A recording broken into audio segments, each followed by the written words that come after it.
दुनिया की सबसे बड़ी मुस्लिम आबादी वाला देश होने के बावजूद अपनी प्राचीन हिंदू और बौद्ध संस्कृति को अत्यंत गर्व और सम्मान के साथ संजोया हुआ एक देश, जहां लोग अपनी संस्कृति में रामायण और महाभारत जैसे महाकाव्यों के मंचन और पूजा स्थलों के संरक्षण में बढ़ चढ़कर हिस्सा लेते हैं, और वह देश है इंडोनेशिया।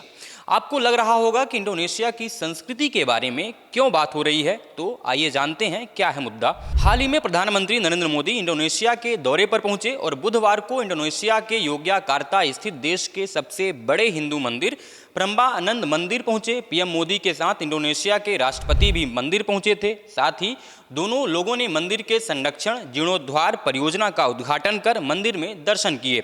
इस दौरान एक आध्यात्मिक नज़ारा देखने को मिला। पीएम मोदी ने अपने सोशल मीडिया अकाउंट्स पर एक वीडियो शेयर किया। इस वीडियो में इंडोनेशिया के ऐतिहासिक प्रम्बानंद मंदिर में ओम नमः शिवाय का जाप गूंजता हुआ सुनाई दे रहा है।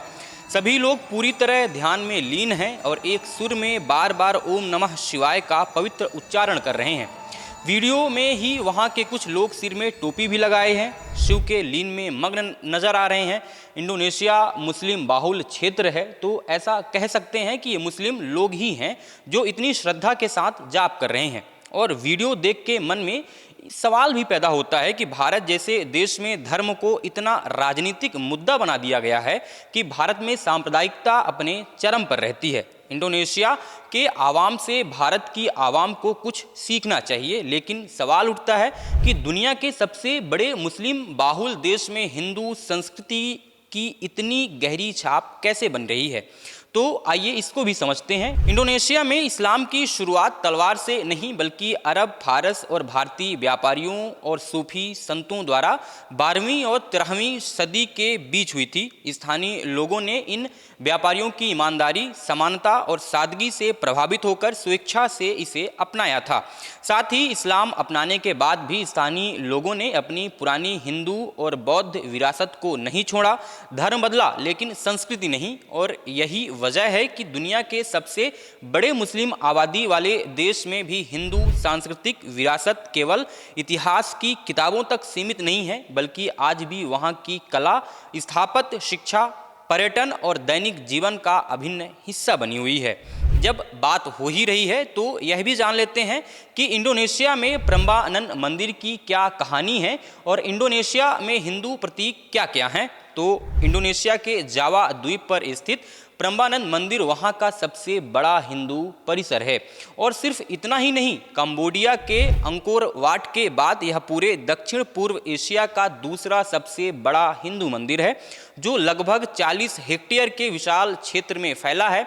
इस क्षेत्र में मूल रूप से करीब 240 मंदिर हुआ करते थे। इस मंदिर का इतिहास बेहद पुराना और गौरवशाली माना जाता है कि 9वीं शताब्दी में हिंदू माताराम साम्राज्य के दौरान इस मंदिर परिसर का निर्माण शुरू हुआ था। इतिहासकारों के अनुसार इसे राजा राकाई पिकातन ने बनवाना शुरू किया था और उनके उत्तराधिकारी लोकपाल ने इसे पूरा कराया था, और आज यह दक्षिण एशिया का दूसरा सबसे बड़ा मंदिर बना हुआ है। अब बात करते हैं कि इंडोनेशिया में हिंदू प्रतीक क्या क्या हैं। तो इंडोनेशिया भले ही एक मुस्लिम बाहुल देश है, लेकिन इसकी संस्कृति में हिंदू धर्म और प्रतीकों की गहरी छाप है। तो इंडोनेशिया का आधिकारिक राष्ट्रीय प्रतीक गरुड़ पंचशील है, जिसे 11 फरवरी 1950 को अपनाया गया था। साथ ही उसकी राष्ट्रीय एयरलाइंस का नाम भी गरुड़ इंडोनेशिया है। वहीं इंडोनेशिया की सरकार द्वारा 1998 में जारी किए गए 20,000 रुपये के नोट पर भगवान गणेश की तस्वीर छापी गई थी।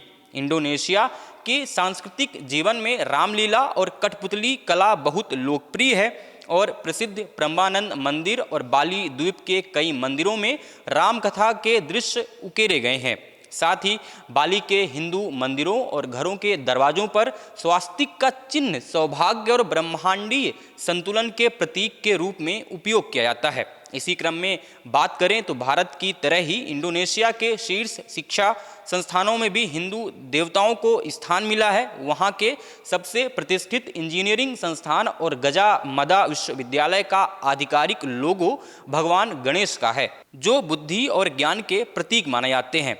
साथ ही बाली की सड़कों, घरों या दुकानों के बाहर केले के पत्तों से बनी छोटी टोकरियों में फूल, चावल और अगरबत्ती रखी हुई है, जो इसे कैनन सारी के नाम से जाना जाता है, जो देवताओं को दी जाने वाली एक दैनिक भेंट भी कहलाती है। तो इंडोनेशिया यह दिखाता है कि किसी देश की वर्तमान धार्मिक आबादी और उसकी ऐतिहासिक सांस्कृतिक विरासत दो अलग अलग पहलू हो सकते हैं। दुनिया के सबसे बड़े मुस्लिम बाहुल देश में हजारों साल पुरानी हिंदू बौद्ध धरोहर आज भी संरक्षित है और राष्ट्रीय पहचान का महत्वपूर्ण हिस्सा बनी हुई है।